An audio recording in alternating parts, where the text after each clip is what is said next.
Welcome to our channel Easy and Deep Way. हम continue करेंगे language across the curriculum subject में important MCQ की नई series, जिसमें पहले क्वेश्चन से शुरू करते हैं। What is language? लैंग्वेज क्या होता है? लैंग्वेज का मतलब होता है कम्युनिकेशन करना, यानी बातचीत करना यूजिंग वर्ड्स और साइंस एंड सिंबल्स। वो रिटन फॉर्म में भी हो सकते हैं और स्पोकन फॉर्म में भी हो सकते हैं। ठीक है, देखते हैं option. Basic tool of communication, yes. System of communication with others, बिल्कुल। Expression of ideas using science and symbols. ठीक है, तो यही क्या है? लैंग्वेज। तो इसका आंसर होगा option D, all of this. Next है LAC स्टैंड्स फॉर, ये हमारे सब्जेक्ट का भी नाम है, लैंग्वेज अक्रॉस द करिकुलम। तो इसका आंसर होगा ऑप्शन बी। फिर है which of the following is or are characteristics of language. तो ये सारे के सारे वन बाय वन आपको लैंग्वेज सब्जेक्ट के अंदर कंसेप्ट्स गिवन है, उनके सारे क्वेश्चंस गिवन है, जो कि बहुत इंपॉर्टेंट है। आई होप ये सारे आपको एग्जाम में देखने को मिले। तो कैरेक्टरिस्टिक्स क्या हो सकती है लैंग्वेज की, देखते हैं। Language is a medium of communication, बिल्कुल। Language is a expression of thoughts, तो कम्युनिकेशन का साधन भी है, माध्यम भी है, और एक्सप्रेशन थॉट्स को एक्सप्रेस करने का भी जरिया है। तो इसका आंसर होगा both A and B, option C. फिर है व्हाट इज मल्टीलिंग्विज्म। तो मल्टी का मतलब क्या होता है? दो या दो से ज्यादा। तो इसका आंसर होगा option B, it is use of any two or more languages.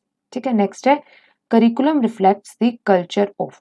अब देखो इसमें बताया गया है कि भाई किस कल्चर को रिफ्लेक्ट करता है, किसके कल्चर को? सोसाइटी के कल्चर को करिकुलम रिफ्लेक्ट करता है। होम, स्कूल और एरिया में क्या होता है? करिकुलम को फॉलो किया जाता है।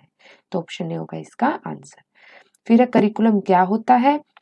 Overall activities of an institution, यानी कि किसी भी इंस्टीट्यूशन के अंदर, चाहे वो स्कूल हो, चाहे वो कॉलेज हो, जैसे, या फिर हम अभी इस चैनल के माध्यम से ही किसी भी एक पर्टिकुलर एक्टिविटीज को पूरी तरीके से कंप्लीट करते हैं, तो उसे करिकुलम बोलते हैं। जैसे हम सारे के सारे सिलेबस को कवर करने का हमारा मोटिव है। तो इसका आंसर होगा ऑप्शन ए।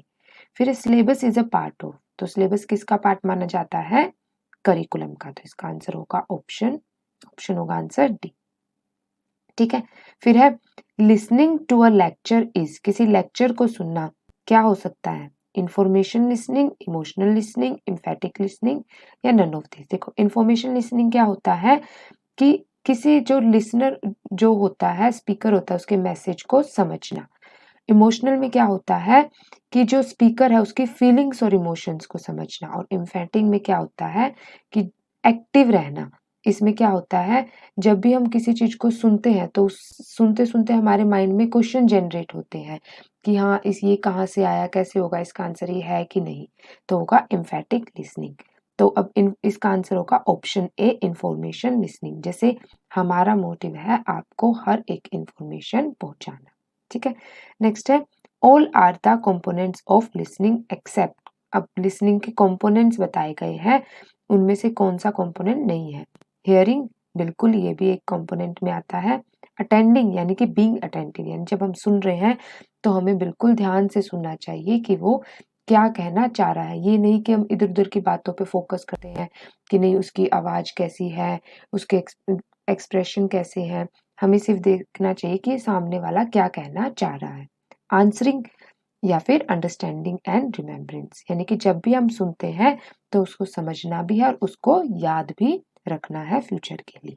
तो इसका आंसर होगा सी ऑप्शन, कि हम सुनते ही आंसर नहीं करते, पहले उसको समझते हैं और फिर हमें उसको आंसर करना चाहिए। ठीक है, नेक्स्ट है which of the following skills has the largest share in communication time in school और कॉलेजेस। तो क्या हो सकता है स्कूल और कॉलेजेस में कम्युनिकेशन का सबसे ज्यादा लार्जेस्ट शेयर? जो स्किल्स में मानते हैं लिसनिंग, क्योंकि अगर आप किसी को अच्छे से सुनोगे, आपका टीचर है, प्रिंसिपल है, पेरेंट्स है, किसी को भी आप सुनते हो अच्छे से, तभी आप उसको अच्छे से अंडरस्टैंड कर पाओगे। यही सबसे पहला ये बताया गया है लर्निंग का मेथड। ठीक है, तो इसका आंसर होगा ऑप्शन ए। फिर the process of communication enhance through, कैसे बढ़ावा मिलता है कम्युनिकेशन के प्रोसेस को? बिलोंगिंगनेस क्या होता है? अपनापन दिखाना अपने फैमिली, फ्रेंड्स, कोवर्कर्स, सोसाइटी और रिलीजियस के साथ।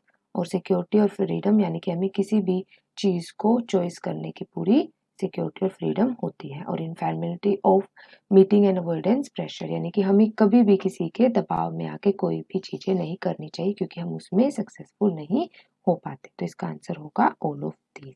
ठीक है, तो इस सारा के सारे कम्युनिकेशन को एनहेंस करने के प्रोसेस माने जाते हैं। फिर है reading comprehension means understanding a dash text, यानी कि जब हम किसी भी कॉम्प्रीहेंशन को रीड करते हैं तो हम किस चीज़ को अंडरस्टैंड करने की कोशिश करते हैं, रिटन। तो हमें कोई भी चीज़ जब रिटन में होती है तो हम उसको समझने की कोशिश करते हैं, उसे बोलते हैं रीडिंग कॉम्प्रीहेंशन। तो इसका आंसर होगा ऑप्शन बी। फिर है reading is a dash process. Reading क्या है, एक किसी भी चीज़ को जो लिखा हुआ है किसी राइटर ने या किसी ने भी उसको समझना, यानी कि डिकोड करना। तो इसका आंसर होगा ऑप्शन बी। फिर है which of the following is not the characteristics of speaking skill. Speaking skill की करेक्टरिस्टिक कौन सी नहीं है? यूज ऑफ वॉइस है, बिल्कुल। फेशियल एक्सप्रेशन, देखिए अब जब कोई बोल रहा है तो उसके फेशियल एक्सप्रेशन नहीं, अब जैसे मैं हूँ आपको पढ़ा रही हूँ तो आपको नहीं पता कि इस टाइम पे मेरे फेशियल एक्सप्रेशन कैसे हैं, लेकिन मैं बोल रही हूँ तो ये मेरी स्पीकिंग स्किल्स में आती है। तो ये इसकी करेक्टरिस्टिक्स नहीं है। ठीक है, तो पिच है, वॉल्यूम है, तो इसका आंसर होगा फेशियल एक्सप्रेशन। क्योंकि हम जरूरी नहीं है जैसे टेलीफोन पे बातें करते हैं या सोशल मीडिया पे बातें करते हैं तो उसके फेशियल एक्सप्रेशन पता चलते हैं। फिर है which is not a factor of language. Language का क्या फैक्टर नहीं है? देखो इसमें एग्जामिनर क्या होता है, हम जनरली करेक्टरिस्टिक्स पढ़ते हैं, इंपॉर्टेंस पढ़ते हैं, फैक्टर्स पढ़ते हैं, बेनिफिट्स पढ़ते हैं, लिमिटेशंस पढ़ते हैं, लेकिन एग्जामिनर क्या करता है, जो उसके फैक्टर्स नहीं है, यानी कि जो सारे के सारे में से कोई भी उठा के और एक ऐसा डाल देता है कि जो कहीं और से है फैक्टर, तो वो कंफ्यूज करने के लिए होता है। तो इसलिए आपको कंसेप्ट बहुत ज़्यादा अच्छे से करने की ज़रूरत है। ठीक है, तो फैक्टर्स देखते हैं लैंग्वेज के क्या क्या होते हैं।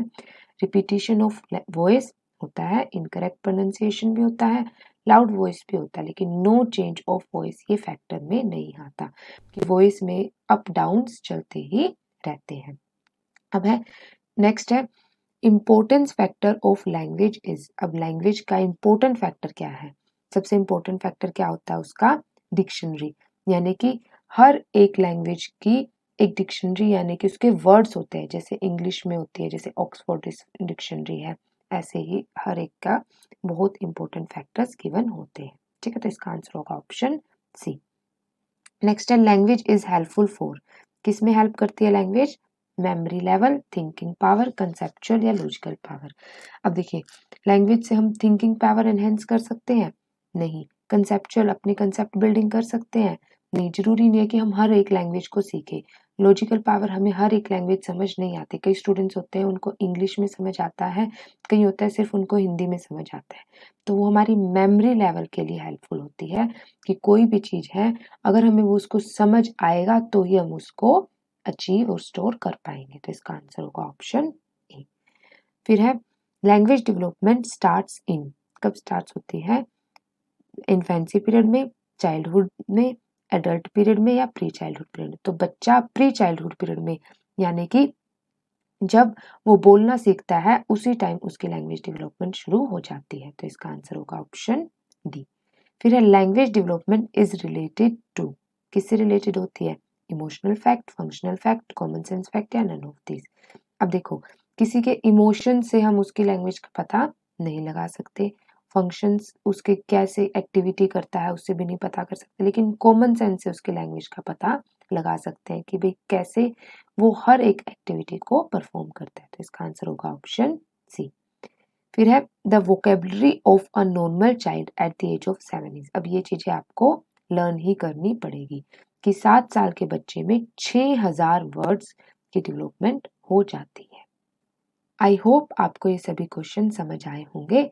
तो अगर आपको ये समझ आए हैं तो इसे अपने दोस्तों के साथ शेयर जरूर कीजिए, बिकॉज शेयरिंग इज केयरिंग। और नेक्स्ट वीडियोस की नोटिफिकेशन के लिए हमारे चैनल को सब्सक्राइब भी जरूर कीजिए। और किसी भी क्वायरीज के लिए आप कमेंट भी कर सकते हैं। We will try to resolve your problem. Thank you for watching.